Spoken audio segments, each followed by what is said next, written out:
Mamlakatimizda qishloq xo'jaligini rivojlantirish, xususan issiqxona xo'jaliklari faoliyatini kengaytirish va samaradorligini oshirish bo'yicha izchil ishlar amalga oshirilmoqda.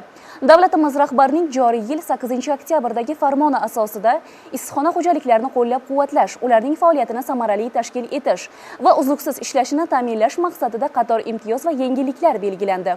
Ushbu yangiliklarni tadbirkorlik subyektlariga yetkazish maqsadida Surxondaryo viloyati soliq boshqarmasi va viloyat hokimligi hamkorligida tadbirkorlar bilan uchrashuv tashkil etildi.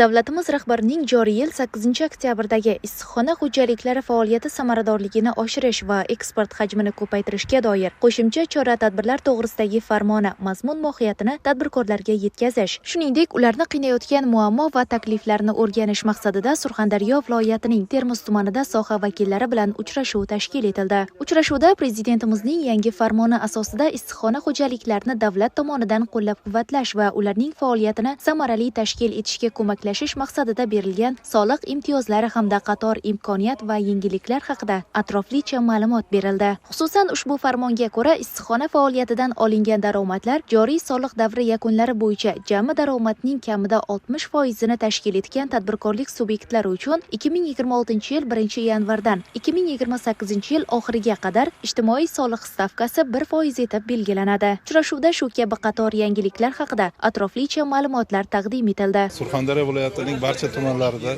issiqxona faoliyati bilan shug'ullanuvchi tadbirkorlarning muammolarini, takliflarini o'rganib, ularga amaliy yordam ko'rsatib kelinmoqda. Termiz tumanida viloyatimizning barcha issiqxona faoliyati bilan shug'ullanuvchi dehqonlar va tadbirkorlar yig'ilib, ularning dardlarini, muammolarini, takliflarini eshitdik. Prezidentimizning 8-oktyabrdagi 181-sonli farmonlarini tadbirkorlarga, dehqonlarimizga yetkazganimizda soliq sohasidagi berilgan imtiyozlarni tadbirkorlarimiz, dehqonlarimiz juda ham mamnuniyat bilan qabul qilib, issiqxona faoliyati bilan shug'ullanuvchi tadbirkor va dehqonlarimizni hozirgi kundagi soliq qarzdorliklarini 2028-yilga qadar uzaytirilganligi, ularga berilayotgan imkoniyatlarni ular eshitib, ochig'i juda ham xursandchilik bilan qabul qildi. Shuningdek, banklar tomonidan ularga beriladigan imtiyozli kreditlar, bankning balansida bo'lgan muddatda yer soliqlarini bekor qilib turilishi, bundan tashqari qo'shilgan qiymat solig'isiz realizatsiya qilishga imkoniyat berilganligi, ochig'i bu sohada ham juda ham oldinga qarab siljish imkoniyati yaratib berildi.